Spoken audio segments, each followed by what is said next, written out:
కృపామయుడా నీలోనా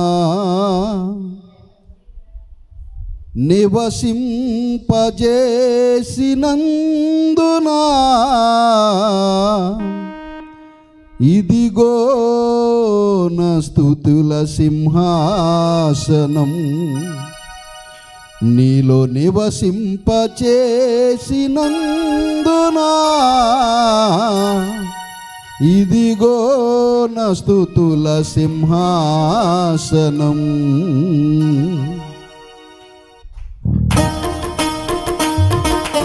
ఆమేన్. స్తోత్రం.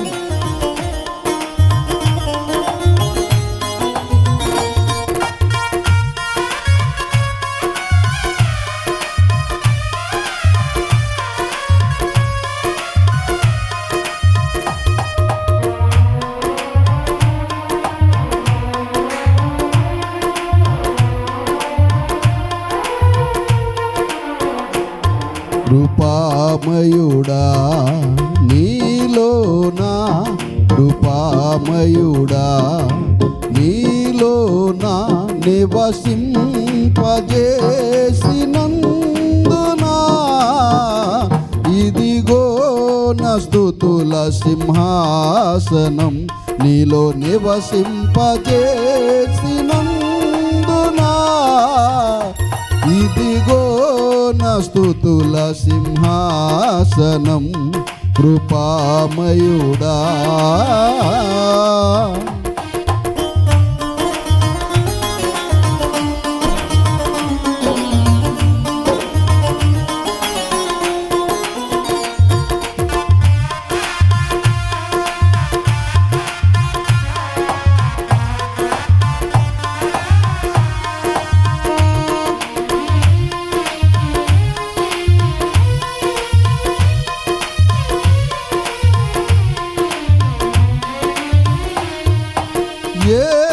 అపాయము నా గుడారము సమీపించనీయక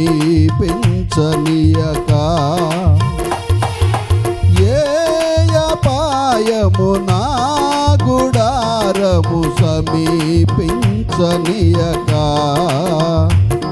నా మార్గములన్నిటిలో నీవే ఆశ్రయమైనందునా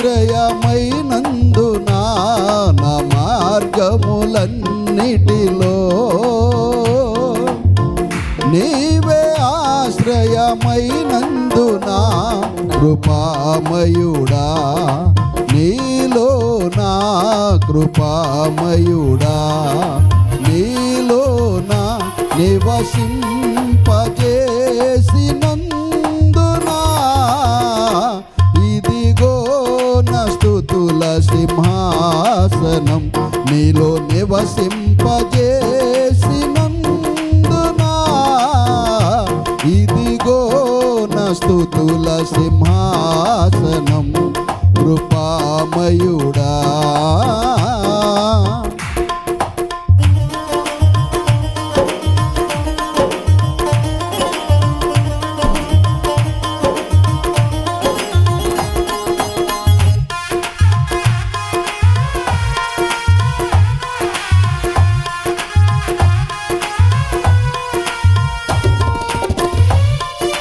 అందరూ చప్పట్లు కొడుతూ ప్రభువుని ఆరాధన చేసుకుందాం. సర్వశక్తి గల దేవుని నామం మహిమపరచబడాలి. ఈ మధ్యాహ్న సమయంలో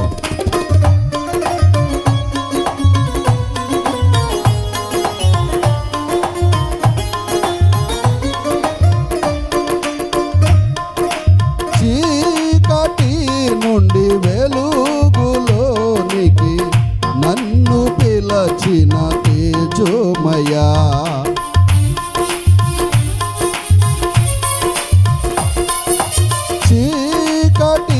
నుండి వెలుగులోనికి నన్ను పిలచిన తేజోమయా రాజవంశములో యాజకత్వము చేసేదను రాజవంశములో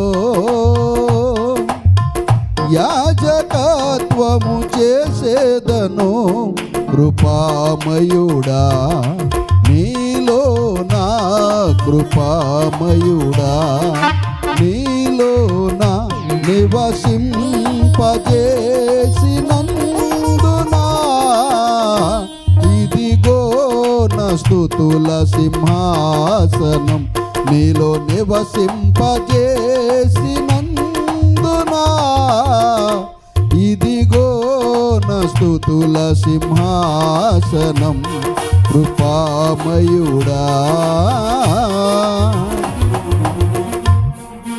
నీలో నిలచి ఆత్మఫలము ఫలించుట కొరకు, నీలో నిలచి ఆత్మఫలము ఫలించుట కొరకు నాపైన నిండుగా ఆత్మవర్షము కృమ్మారించు, నాపైన నిండుగా ఆత్మవర్షము కృమ్మారించు కృపామయుడా, నీలో నా కృపామయుడా, నీలో నా నివసింపజేసినందునా ఇదిగో నా స్తుతుల సింహాసనం, నీలో నివసింపజేసినందునా ఇదిగో నా స్తుతుల సింహాసనం కృపామయుడా. ఏ యోగ్యత లేని నాకు జీవ కిరీటమిచ్చుటకు, ఏ యోగ్యత లేని నాకు జీవ కిరీటమిచ్చుటకు నీ కృప నన్ను వీడగా శాశ్వత కృపగా మారెను, నీ కృప నన్ను వీడగా శాశ్వత కృపగా మారెను కృపామయుడా, నీలో నా కృపామయుడా, నీలో నా నివసింపజేసినందునా ఇదిగో నా స్తుతుల సింహాసనం, నీలో నివసింపజేసినందునా ఇదిగో నా స్తుతుల సింహాసనం కృపామయుడా.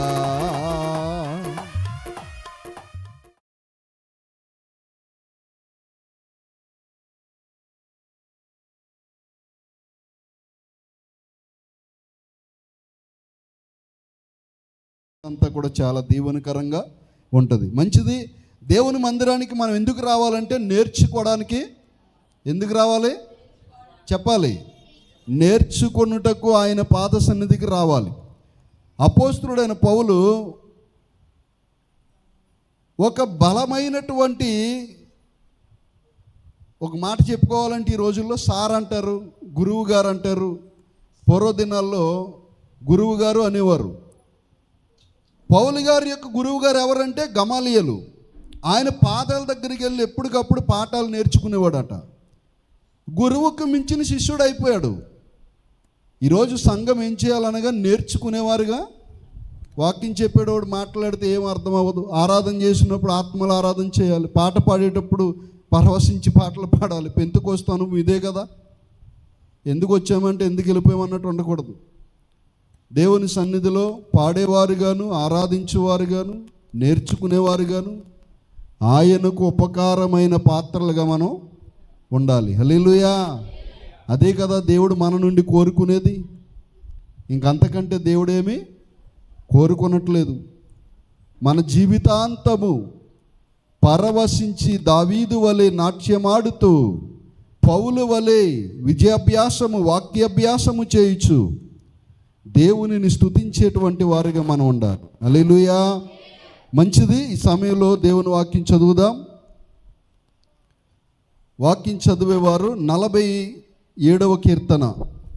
అందరూ చెప్పండి, అందరూ బైబిల్ చూడండి. సర్వజనులారా చప్పట్లు కొట్టుడి, జయధ్వనులతో దేవుని గూర్చి ఆర్భాటం చేయుడి. యెహోవా మహోన్నతుడు, భయంకరుడు, ఆయన సర్వభూమికి మహారాజై ఉన్నాడు. ఆయన జనములను మనకు లోపరుచును, మన పాదముల క్రింద ప్రజలను అణగద్రొక్కును. తను ప్రేమించిన యాకోబునకు మహతిస్పయందంగా మన స్వాస్యమును ఆయన మన కొరకు ఏర్పాటు చేసి ఉన్నాడు. దేవుడు ఆర్భాటముతో ఆరోహణమాయెను, బోరధ్వనితో యెహోవా ఆరోహణమాయెను. దేవుణ్ణి కీర్తించుడి, కీర్తించుడి, మన రాజును కీర్తించుడి, కీర్తించుడి. దేవుడు సర్వభూమికి రాజై ఉన్నాడు. రమ్యముగా కీర్తనలు పాడుడి. దేవుడు అన్యజనులకు రాజై ఉన్నాడు. దేవుడు తన పరిశుద్ధ సింహాసనం మీద ఆసీనుడై ఉన్నాడు. జనముల ప్రధానులు అబ్రహాము యొక్క దేవునికి జనులై కూడుకొని ఉన్నారు. భూనివాసులు ధరించుకొను కేడములు దేవునివి, ఆయన మహోన్నతుడాయను. చిన్న వాక్యం దేవుడు దీవించును గాక. ఆమేన్. హల్లెలూయా, హల్లెలూయా. చదవబడిన వాక్యమును బట్టి మనందరము కొద్ది నిమిషాలు 2 చేతులు పైకెత్తి మనసారా దేవుణ్ణి వేడుకుందామా? ఒక్కసారి, దేవా ఈ చక్కటి అవకాశం ఇచ్చినందుకు మీకు స్తోత్రాలు. నా కన్న తండ్రి, పరమాత్ముడా, లోకరక్షకుడా, నా కొరకు 2వ రాకడలో రానయ్యున్న దేవా, నన్నును నా బిడ్డలను నా సంఘాన్ని, సార్వత్రిక సంఘాన్ని నీ కొరకు కొనిపోబోతున్న తండ్రి, నీ రాజ్యమును సిద్ధపరిచిన దేవా నీకు స్తోత్రాలు. హల్లెలూయా, హల్లెలూయా, హల్లెలూయా, హల్లెలూయా, హల్లెలూయా, హల్లెలూయా, హల్లెలూయా, హల్లెలూయా, హల్లెలూయా. దేవా నీకే వందనాలు, వందనాలు, వందనాలు, వందనాలు, వందనాలు, వందనాలు, వందనాలు, వందనాలు, వందనాలు, వందనాలు, వందనాలు, వందనాలు. హల్లెలూయా, హల్లెలూయా. 2 చేతులు పైకెత్తి చెప్పాలి, స్తుతించాలి, స్తుతించాలి. దేవుడు స్తుతులకు పాత్రుడు. ఆయన యోధా గోత్రపు సింహము. మన స్తుతులు అందుకునేటువంటి ఆసీనుడు ఆయనే, ఆరాధనకు యోగ్యుడు ఆయనే. దేవా నీకే వందనాలు, వందనాలు, వందనాలు, వందనాలు, వందనాలు, వందనాలు, వందనాలు, వందనాలు. యెహోవా ఈరే, యెహోవా ఈరే, సమకూర్చువారు మీరే, మాకు సమకూర్చువారు మీరే.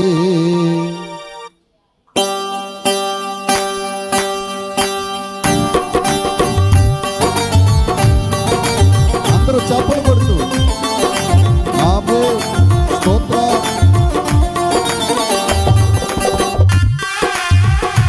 ఓ పైసలు, ఆమేన్, స్తోత్రం. యెహోవా ఈరే, యెహోవా సమకూర్చువారు మీరే, మాకు సమకూర్చువారు మీరే, ఆమేన్, సమకూర్చువారు మీరే, మాకు సమకూర్చువారు మీరే.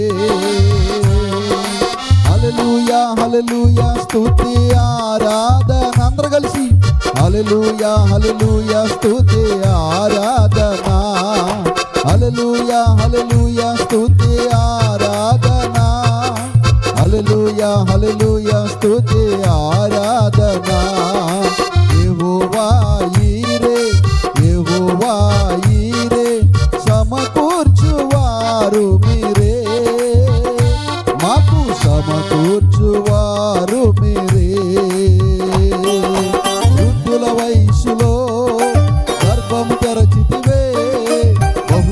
బహుమానంబుగా తిరిగి బలిగా కోరుతువే.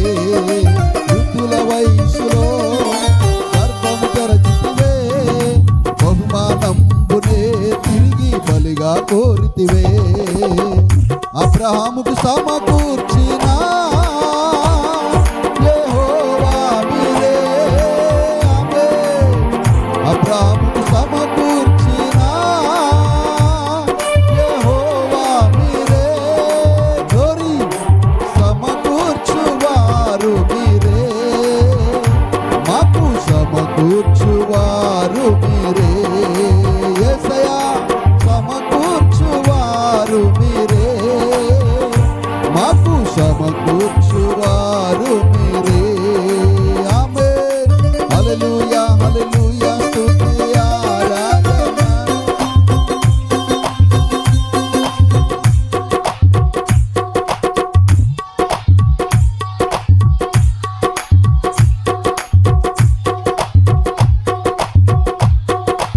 ఆమేన్. యెహోవా ఈరే, యెహోవా ఈరే, సమకూర్చువారు మీరే, మాకు సమకూర్చువారు మీరే.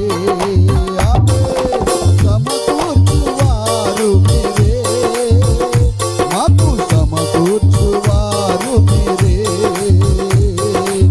ఆరాధన స్తుతి ఆరాధన, ఓ ఆరాధన స్తుతి ఆరాధన, ఆరాధన స్తుతి ఆరాధన, ఆరాధన స్తుతి ఆరాధన. నీవే గదా నా ఆరాధన, నీవే గదా నా ఆరాధన, ఆరాధన స్తుతి ఆరాధన. ఆమేన్. ఆరాధన స్తుతి ఆరాధన, ఆరాధన స్తుతి ఆరాధన, గోరి ఆరాధన స్తుతి ఆరాధన, ఆరాధన స్తుతి ఆరాధన. ఆమేన్. ఆరాధన స్తుతి ఆరాధన, ఆరాధన స్తుతి ఆరాధన, ఆరాధన స్తుతి ఆరాధన, ఆరాధన స్తుతి ఆరాధన, ఓ ఆరాధన స్తుతి ఆరాధన, ఆరాధన స్తుతి ఆరాధన. ఆమేన్. ఆరాధన స్తుతి ఆరాధన, ఆరాధన ఆరాధన, ఆరాధన ఆరాధన, ఓ ఆరాధన ఆరాధన, ఆరాధన ఆరాధన, ఆరాధన ఆరాధన, ఆరాధన ఆరాధన, గోరి ఆరాధన ఆరాధన, ఆరాధన ఆరాధన, ఆరాధన ఆరాధన, ఆరాధన ఆరాధన, గోరి ఆరాధన ఆరాధన, ఆరాధన ఆరాధన, ఆరాధన ఆరాధన, ఆరాధన ఆరాధన, ఆరాధన ఆరాధన, ఆరాధన ఆరాధన, ఆరాధన ఆరాధన, నీకే ఆరాధన ఆరాధన. ఆమేన్. ఆరాధన ఆరాధన, యేసే ఆరాధన. ఓ come on in the name of Jesus. ఓ నిదరవ శిఖదరవ విప్పే, ఈ అభిషేకముతో నింపు ప్రభువా. ప్రతి బిడ్డను తాకండి యేసు నామములో. ఓ పరిశుద్ధాత్మ అభిషేకము ఇప్పుడే నాగము వలె కమ్ముకుంటూ దేవుని అభిషేకము. ఓ పరిశుద్ధాత్ముడా నీకు మహిమ కలగాలి తండ్రి. ప్రతి కోట్లాది కోట్ల దోతలతో కొనియాడబడుతున్న దేవా, ఈ మధ్యాహ్న సమయములో నీ ఆత్మతో మమ్మల్ని నింపండి. నీ బలమైన ఆత్మతో నింపండి, నీ బలమైన ఆత్మతో నింపండి. లోరి దరవ శిఖదరవ హురిదరవ. ఓ పెంతెకోస్తు పండగ నాడగంలో కుర్బానించబడుతున్న అభిషేకము, పొందుకో దేవుని అభిషేకము, పొందుకో దేవుని అభిషేకము. ఓ పరిశుద్ధుడా నీకే స్తోత్రము. హల్లెలూయా హల్లెలూయా హల్లెలూయా హల్లెలూయా హల్లెలూయా హల్లెలూయా హల్లెలూయా. రాజా నీకే స్తోత్రము స్తోత్రము స్తోత్రము స్తోత్రము స్తోత్రము స్తోత్రము స్తోత్రము. హల్లెలూయా హల్లెలూయా ఆరాధన ఆరాధన ఆరాధన ఆరాధన. అందరు రెండు చేతులు పైకెత్తి చప్పట్లు కొట్టొద్దు, చేతులు ఆడిస్తూ ఆరాధన చేద్దాం. ఆరాధన ఆరాధన ఆరాధన ఆరాధన. అందరు రెండు చేతులు ఆడిస్తూ ఆరాధన ఆరాధన ఆరాధన ఆరాధన. ఎబినేజరే ఎబినేజరే ఇంతవరకు ఆదుకున్నావు అయ్యా. ఎబినేజరే ఇంతవరకు ఆదుకున్నావు అయ్యా, ఇంతవరకు ఆదుకున్నావు, ఇంతవరకు ఆదుకున్నావు.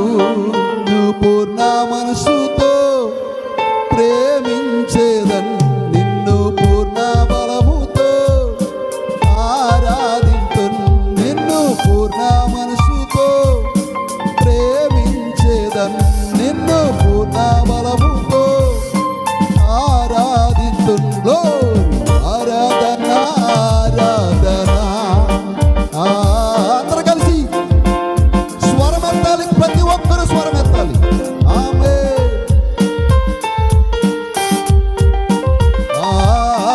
ఆరాధన ఆరాధన. మరొకసారి ఆరాధన ఆరాధన ఆరాధన ఆరాధన ఆరాధన ఆరాధన ఆరాధన ఆరాధన. అందరూ చప్పట్లు కొట్టి దేవుని కనపడతారు. స్తుతియు మహిమ ఘనత ప్రభావములు పరలోకపు తండ్రికే చెల్లునుగాక. ఆమేన్. కూర్చుందాం అందరూ కూడా. మంచిది. గత వారం రోజుల నుంచి ఏ వాక్యాలు విన్నాం, ఎందుకు నన్ను దేవుడు అడగమంటున్నాడు, ఏ వాక్యాలు విన్నాం, కానీ ఏదోటి చెప్పండి, ఏదోటి అన్న ఏదోటి చెప్పకండి, వాక్యమే చెప్పండి. ఏ వాక్యాలు విన్నాం, కనీసం మీకు గుర్తొచ్చేది వారం రోజుల్లో ఒకటన్నా చెప్పండి. రైట్. ప్రార్థన ఎలా చేయాలో నేర్చుకున్నాం. ఎలా చేయాలి అది అలా ఉండాలి.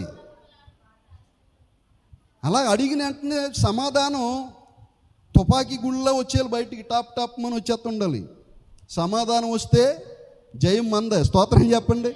సమాధానం రాకపోతే ఏం వింటున్నాము, ఏమి నేర్చుకుంటున్నావు, ఏం అర్థం కాదు. అమ్మ మీ అబ్బాయి లేరు, ప్రేమలత గారు వచ్చారా? రైట్, మంచిది. ఎక్కడ స్తంభం చోటన ఉన్నాడు, నాకు కనపడలేదు. చాలా సంతోషం. దేవుని యొక్క వాక్యాన్ని వినేటప్పుడు మనం ఏం చేయాలంటే చెప్పేవారిగా కూడా, రాత్రి అదే చెప్పాను, వినాలి, చెప్పాలి. అది చాలా సంతోషం, మంచిది. ఈ యొక్క మంచి సమయంలో కొద్ది నిమిషాలు దేవుని యొక్క వాక్యాన్ని మనం విందాం. వినగల చెవులు దేవుడు ప్రతి ఒక్కరికి దయచేయును గాక, గ్రహించే హృదయము కలిగించును గాక. ఈ సమయంలో ఈరోజు ప్రత్యేకమైన వాక్యము. ఈరోజు ఏం రోజు ఇది? మట్లాదివారం. మరి మట్లేయి మట్లు మనం ఏం చేయకూడదు, తేకూడదు. వాక్యానుసారంగా అది అయిపోయింది ఆల్రెడీ. ఇప్పుడు మనం వాక్యము చేత నలగగొట్టబడాలి. ఈ పండగలో మనం దేవుని వాక్యము నేర్చుకొని ఇంకా దేవునికి దగ్గరగా ఉండాలి. కనుక మంచి వాక్యాన్ని మనం విందాం. కొద్ది నిమిషాలు సందర్భానుసారముగా ప్రభువు మనతో మాట్లాడునుగాక.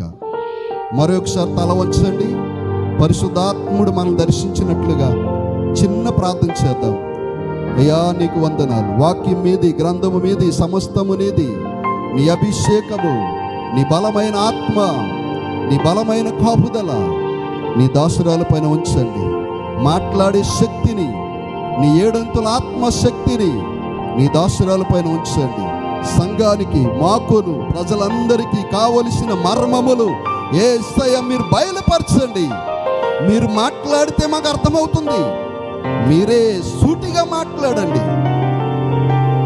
నీ వాక్యము చేత దర్శించమని, బలపరచమని యేసు ప్రభు నామమున అడుగుచున్నాము తండ్రి, ఆమేన్. మంచిది, దేవుని వాక్యాన్ని విందాం. త్వరగా ముగించుకోవడం ప్రయత్నం చేద్దాం.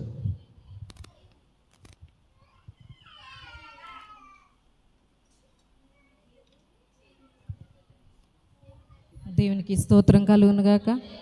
హల్లెలూయా. ఓటమి నీడలో క్షేమము లేక వేదన కలిగిన వేళలయందు, ఓటమి నీడలో క్షేమము లేక వేదన కలిగిన వేళలయందు నీవు చూపించిన నీ వాత్సల్యమే నా నవజ్ఞాపిక. నీవు చూపించిన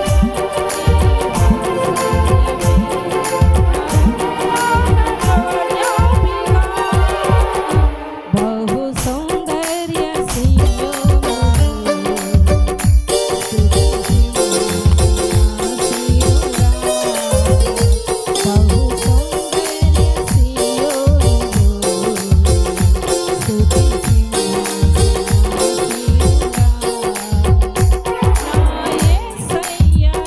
ప్రేమ పరిపూర్ణమై నా హృదయాన కొలువాయెనే.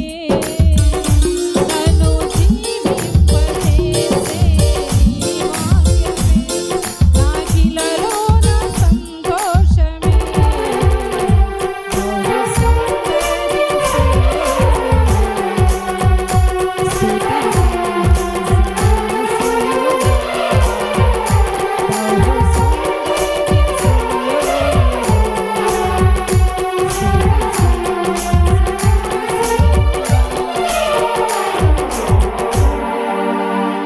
హల్లెలూయా. ఈ చరణం ఎందుకు పాడానంటే, నిన్నటి దినాన inter first year and second year పిల్లలకి రిజల్ట్స్ వచ్చాయి. కొంతమంది ఉత్తీర్ణులు అయ్యారు, కొంతమంది ఓటమి పాలు అయ్యారు. దయచేసి ఎవ్వరు కూడా ఓడిపోయిన వారు, ఫెయిల్ అయినారు ఏం చేయకూడదంటే ఎలాంటి డిసప్పాయింట్ అవ్వకూడదు, ఇలాంటి డిప్రెషన్కి గురి కాకుండా నీ ఓటమి నీడలో నీకు విజయాన్ని ఇచ్చే దేవుని వైపు చూడు. ఖచ్చితంగా దేవుడు నీకు మేలు చేస్తాడు. దేవునికి స్తోత్రం కలుగును. జీవితం అన్నాక గెలుపు ఓటం అనేది ఉంటుంది. ఈ గెలుపు ఓటములను దాటుకుని వెళ్ళడమే జీవితం. నీ జీవితము ఓటము దగ్గర ఆగిపోలేదు. గెలుపు చెందే వరకు నువ్వేం చేయాలంటే పరిగెత్తుతూనే ఉండాలి, నీ గమ్యము చేరుతూనే ఉండాలి. ఎక్కడ ఓటమి కలిగిందో, ఎక్కడ ఓడిపోయో నా యేసయ్య అక్కడే నిన్ను మరలా కీడు వెనక మేలు చేసి నిన్ను ఆశీర్వాదపు శిఖరాలకు నా యేసయ్య మీ అందరిని ఎక్కించునుగాక. ఆమేన్. మరి చాలా మంచిదండి.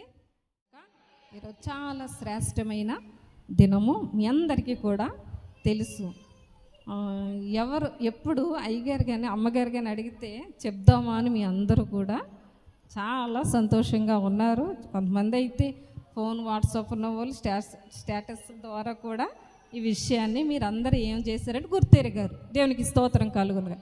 ఈరోజు మట్టల ఆదివారం, పామ్ సండే అంటారు ప్రతి ఒక్కరు కూడా. ఈ మట్టల ఆదివారానికి ఎందుకు ఆ పేరు వచ్చింది, ఎందుకు అలాంటిది చేస్తారు అని అంటే, ప్రియులారా, ఈ ఆదివారం నుంచి వచ్చే పునరుత్థాన దినం వరకు ప్రతి ఒక్కరు కూడా మనం మట్టల ఆదివారం అంటాం, పామ్ సండే అంటాం. పొద్దున్నైతే ఉదయకాలం మా పెద్ద అబ్బాయి అంటున్నారు, మమ్మీ ఈ వీక్ అంతా హోలీ వీక్ అంట మమ్మీ అని చెప్తున్నాడు. హోలీ అంటే అమ్మ, హోలీ అంటే మీరు చెప్పేది కరెక్ట్, చెప్పడానికి ప్రయత్నించండి. ఏదైనా అడిగినప్పుడు మీరు చెప్పడానికి ప్రయత్నం చేస్తే అది చాలా బాగుంటుంది. భయపడొద్దు. హోలీ అంటే పరిశుద్ధత. దేవునికి స్తోత్రం కలుగునుగాక. కాబట్టి మీరు ఏదైనా అడిగినప్పుడు చెప్పడానికి ప్రయత్నం చేస్తేనే అది మీకు వస్తుంది. ముందే భయపడిపోతూ ఉంటే మీకు అది ఏమవుతుందంటే రాదు. దేవునికి స్తోత్రం కలుగును.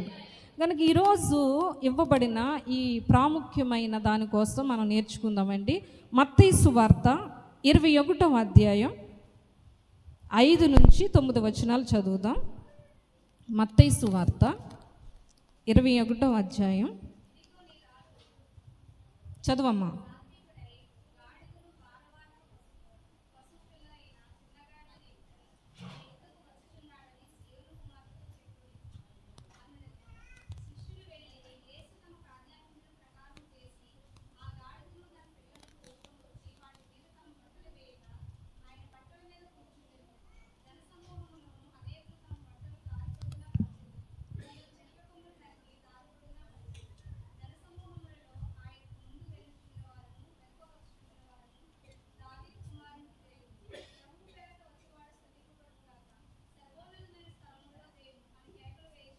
దేవునికి స్తోత్రం కలుగునుగాక. పరిశుద్ధాత్మ దేవుడు మనందరితో మాట్లాడునుగాక. మరి ఈ మట్లాదివారం నాడు 2 ప్రాముఖ్యమైన సంగతుల గురించి ప్రతి సంఘములోనూ కూడా బోధిస్తూ ఉంటారు. ప్రతి సంగతి కూడా మనకి తెలుస్తూ ఉంటుంది. ఏంటి 2 ప్రాముఖ్యమైనవి, ఏంటి 2 ప్రాధాన్యమైనవి అంటే గాడిద కోసముని, రెండవదిగా చెట్లు ఈత మట్టలు అని మనం అనుకుంటాం. కానీ అక్కడ యేసయ్య దినాలలో అయితే ఖర్జూరపు మట్టలతో దేవుని వారు ఏం చేశారంటే ఘనపరిచారు. దేవునికి స్తోత్రం కలుగును గాక. ప్రతి మట్లాదివారం నాడు ఈ 2 విషయాల గురించి మనం ఏం చేస్తూ ఉంటామంటే నేర్చుకుంటూ ఉంటాం. గాడిద గురించిను ఈ ఖర్జూరపు మట్టల గురించి మనము నేర్చుకుంటూ ఉంటాం. ఈ మట్లాదివారం నాకు ఈ 2 ప్రాముఖ్యమైనవి ఎందుకయ్యాయి, ఈ 2 ప్రధానముగా ఎందుకు ఉన్నాయి అని మనం దేవుని వాక్యంలో నుంచి నేర్చుకుందాం ప్రియులారా. ఇక్కడ కొంతమంది జనసమూహము ఆయన ముందుగా వచ్చి ఏం చేశారంటే చెట్లు కొమ్మలు దారి పొడవున పరిచి హోసన్నా జయము, దావీదు కుమారునకు జయము, ప్రభు పేరట వచ్చువాడు స్తుతింపబడునుగాక అని ఇక్కడ దేవుని లేఖనం మనకి నేర్పిస్తూ ఉన్నది. దేవునికి స్తోత్రం కలుగునుగాక. అంటే అక్కడ ఉండే వ్యక్తి చాలా ప్రాముఖ్యమైన వారు. అక్కడ ఉండే వ్యక్తి చాలా ప్రాముఖ్యమైన వారు. ఎంత ప్రాముఖ్యమైన వారంటే ప్రియులారా, రాజులకు రాజు, ప్రభువులకు ప్రభు. అంటే రాజు అంటే ఇంకా ఆయన తర్వాత ఇంకెవరు కూడా లేరు. అందుకే అక్కడ ఉంది రాజులకు రాజు, ప్రభువులకు ప్రభు. ఇంకా ఆయన తర్వాత ఇంకెవరు కూడా లేరు. అందుకే అక్కడ ప్రజలందరూ అది గమనించి దావీదు కుమారుడా హోసన్న అని చెబుతూ జయము జయము కలగాలని ప్రతి ఒక్కరు కూడా దేవుని ఏం చేస్తున్నారంటే స్తుతిస్తున్నారు. దేవునికి స్తోత్రం కలుగునుగాక. వీరు స్తుతించే క్రమంలో వారు ఒక వస్తువుని వాడారు. అది ఏంటంటే ఖర్జూరపు మట్టలు అని మనము నేర్చుకుంటున్నాం ప్రియులారా. వారు ఖర్జూరపు మట్టలే ఎందుకు వాడారు? ఆ ఖర్జూరపు చెట్టుకు అంత ప్రాధాన్యత ఎలా వచ్చింది? ఆ ఖర్జూరపు చెట్టు అంత విలువైనదిగా ఎలా వచ్చింది? దేవునికి స్తోత్రం కలుగునుగాక. బైబిల్ గ్రంథంలో ఏదైనా మాట మీకు గుర్తొస్తుందా? అయ్యగారు గత దినాలలో చెప్పిన వాక్యాలు ఏదైనా గుర్తొస్తుందా మీకు? ఏం గుర్తొస్తుంది? నేను ఖర్జూరపు చెట్టు కోసం మాట్లాడుతున్నాను, అంజూరపు చెట్టు కాదు. ఖర్జూరపు చెట్టు కోసం అనేక వాక్యాలు అయ్యగారు చెప్పారు. ఏదైనా ఒక మాట గుర్తొస్తుందా? చెప్పగలరా? చెప్పండి. నీతిమంతులు చెప్పండి, అదే పూర్తి చేయండి, ఆగిపోవద్దు అంటున్నాను నేను. అందుకే నీతిమంతులు ఖర్జూరపు చెట్టు వలె మ్రొవ్వు వేయుదురని కీర్తనల గ్రంథము 92వ కీర్తన 12వ చరణంలో ఇలాగూ రాయబడింది. ఏమని? నీతిమంతులు ఖర్జూరపు చెట్టు వలె మొవ్వు వేస్తారంట. అంటే అందుకే వారు ఏం చేశారంటే ప్రియులారా, ఖర్జూరపు కొమ్మలను దేవునికి అందుకే వాడారు. ఎందుకంటే ఆయన నీతిమంతుడు. దేవునికి స్తోత్రం కలుగునుగాక. అందుకు నీతికి సాదృశ్యముగా చెట్టు ఉన్నది కనుక ఆ కొమ్మలను ఆ నీతిపరుడు వస్తుంటే, ఆ నీతిమంతుడు వస్తుంటే ఆయనకి జయమని ప్రతి ఒక్కరూ కూడా చాటించారు. దేవునికి స్తోత్రం కలుగునుగాక. అందుకే అంటున్నాడు దేవుడు, నీతిమంతులు ఖర్జూరం చెట్టుని పోలి ఉన్నారు. అయితే ఖర్జూరపు చెట్టులో ఉన్న లక్షణాలు ఏంటి? దేవుడు వారు ఆ చెట్టును కోరుకున్నారు? చూద్దాం ప్రియులారా, ఒక్కొక్కటి ఈ ఖర్జూరపు చెట్టుకున్న ప్రాముఖ్యమైన అంశాలు చూద్దాం. ముందు ఆ వృక్షములో ఉన్న విశేషం ఏంటంటే, ఆ చెట్టు ఎక్కడ ఉంటుందో అక్కడే స్థిరంగా ఉంటుందంట. అది అటు కానీ ఇటు కానీ ఏం చేయదంటే వాలిపోదు. కొన్ని చెట్లు ఏమవుతాయంటే అటు ఇటు ఎటు కాలేస్తట్టు వాలిపోతాయి. కానీ ఖర్జూరపు చెట్టు ఎలాంటిదంటే తాను ఉన్న స్థలములోనే అది స్థిరముగా ఉంటుంది. ఎక్కడ ప్రియులారా? అది ఏ స్థలములో నాటబడిందో ఆ స్థలములో చెట్టు స్థిరముగా ఉంటుందంట ప్రియులారా. దేవుడు మనతో మాట్లాడుతున్నాడు. నిజంగా పరిశుద్ధాత్మ దేవుడు చేసే కార్యాలు మన కంటికి కనిపించవు. ఆత్మదేవుడు మనందరితో మాట్లాడుతున్నాడు. ఈరోజు ఆ చెట్టు ఎలాగా స్థిరముగా అటు ఇటు కదలకుండా ఉంటుందో, సంఘమందు చేర్చబడిన మనము కూడా ఖర్జూరపు చెట్టు వలె స్థిరముగా మనము ఉండాలి. దేవునికి స్తోత్రం కలుగునుగాక. హల్లెలూయా. అందుకే ఏసన్న గారి పాట ఒకటి ఉండేది, ఉన్నత ఉపదేశమందున సత్తువగల సంఘమందున కంచెగల తోటలోన నన్ను స్థిరపరిచినావా. దేవునికి స్తోత్రం కలుగునుగా. హల్లెలూయా. ఉన్నత ఉపదేశం, సత్తువగల సంఘం, సత్తువగల సంఘం. అందులో ఇంకేం లేదు, చవట భూమి కాదది. సత్తువ, సారం. ఎప్పుడు పంటది పండుతూనే ఉంటుంది, ఎప్పుడు ఫలిస్తూనే ఉంటుంది. నా విశ్వాసం అదే, మన సంఘం కూడా అంతే, సత్తువగల సంఘం. ఎవరినైనా చూడండి, ప్రతి ఒక్కరు కూడా చాలా సత్తువ కలిగి ఉంటారు. మన సంఘంలో ఉన్న బిడ్డలందరూ మీ అందరిని చూసి మేము అదే సంతోషిస్తాం. దేవునికి స్తోత్రం కలుగునుగా. ఎట్టి గాలేస్తే అటు వెళ్ళిపోయేవారుగా ఎవరు మన బిడ్డలు ఎవరిని ఇప్పుడు వరకు నేను చూడలేదు. అది దేవునికి మహిమ కలుగునుగాక. కాబట్టి ప్రియులారా, మనము ఈ ఖర్జూరపు చెట్టు వలె స్థిరముగా ఉండాలి. అది నాటబడిన చోటే ఎలా ఉంటుందంటే ప్రియులారా, స్థిరముగా ఉంటుందంట. అర్థమవుతుందండి బ్రదర్స్కి? అడ్డుగా ఉందని కానీ చూడట్లేదని కానీ మీ పనిలో మీరు ఉండొద్దు. అందరు కూడా బైబిల్ చూద్దాం, వాక్యాన్ని మనం విందామండి. దేవునికి స్తోత్రం కలుగునుగాక. మొట్టమొదటిగా ఈ చెట్టులో ఉన్న విషయాలను మనము, ఈ చెట్టులో ఉన్న ప్రత్యేకతలు మనము నేర్చుకుంటున్నాం. మొట్టమొదటిది ఏంటంటే అది స్థిరముగా ఉంటుంది. మంచిదేమో, చాలా చక్కగా అలర్ట్గా ఉన్నావు ఈరోజు, సంతోషం ప్రియులారా. రెండవదిగా నేర్చుకుందాం ప్రియులారా, ఇది 20.95 డిగ్రీల ఉష్ణోగ్రతలో కూడా జీవించి దాని వేరు ఎండిపోకుండా ఉంటుందంటండి. 20 నుంచి 95 డిగ్రీల ఉష్ణోగ్రత ఎండ ఉన్నప్పుడు కూడా అది ఏమవుతుందంటే ఎండిపోకుండా, వాడిపోకుండా అది జీవించే ఉంటుందంట. దేవునికి స్తోత్రం కలుగునుగా. హల్లెలూయా. చూడండి, ఇప్పుడు వచ్చేది ఎండాకాలం. అంటే ఈరోజు అలా లేదనుకోండి, ఈరోజు అక్కడక్కడ చినుకులు పడుతున్నాయి, ఇది ఎండాకాలమే.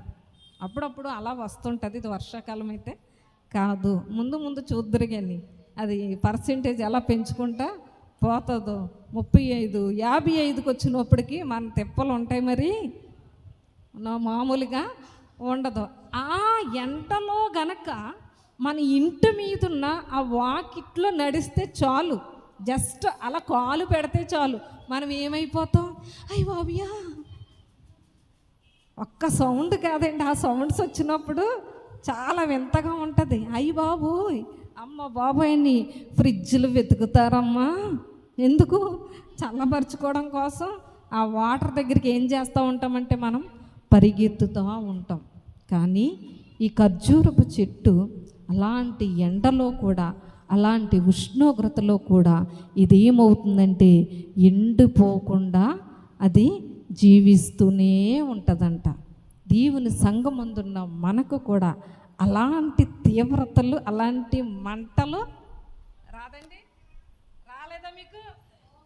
అలాంటి ఎన్ని తగలబడిపోతున్నాయి మన జీవితంలో, ఎంత మంట వస్తుందో మన జీవితంలో, ఎంత నొప్పి వస్తుందో మన జీవితంలో, ఎంత కష్టం వచ్చినా, మనకి ఎంత నొప్పి కలిగినా దేవునిని మాత్రం ఏం చేయకూడదంటే ప్రియులారా, విడిచిపెట్టకూడదు.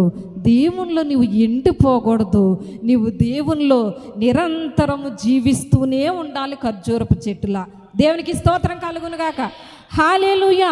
మనం మొట్టమొదటిది నేర్చుకున్నాం ఏమనంటే అమ్మా అది స్థిరముగా ఉంటుందని. రెండవదిగా నేర్చుకున్నాం ప్రియులారా, 20 నుంచి 90 డిగ్రీల ఉష్ణోగ్రతలో కూడా అదేం చేస్తుందంటే ప్రియులారా ఎండిపోకుండా ఉంటుంది.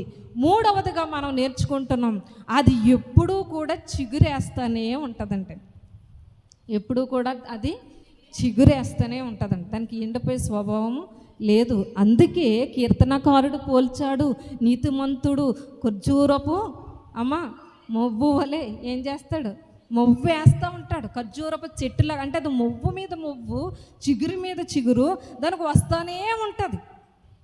దానికి చావు అనేది లేదు.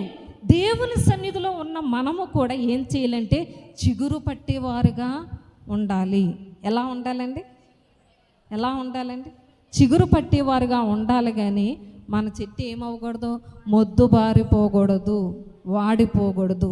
నీ జీవితము ఈ మధ్యాహ్న సమయమందు ఈ మట్టలాది వారం నాడు ఎలా ఉంటుందో పరిశుద్ధాత్మ దేవుడు మాట్లాడుచున్నాడు. దేవుని సన్నిధిలో నువ్వు చిగురు పెడుతున్నావా లేదా? నీ చిగురు వృద్ధి అవుతున్నదా లేదా అని నువ్వేం చేయాలంటే గమనించుకుంటూ ఉండాలి. దేవునికి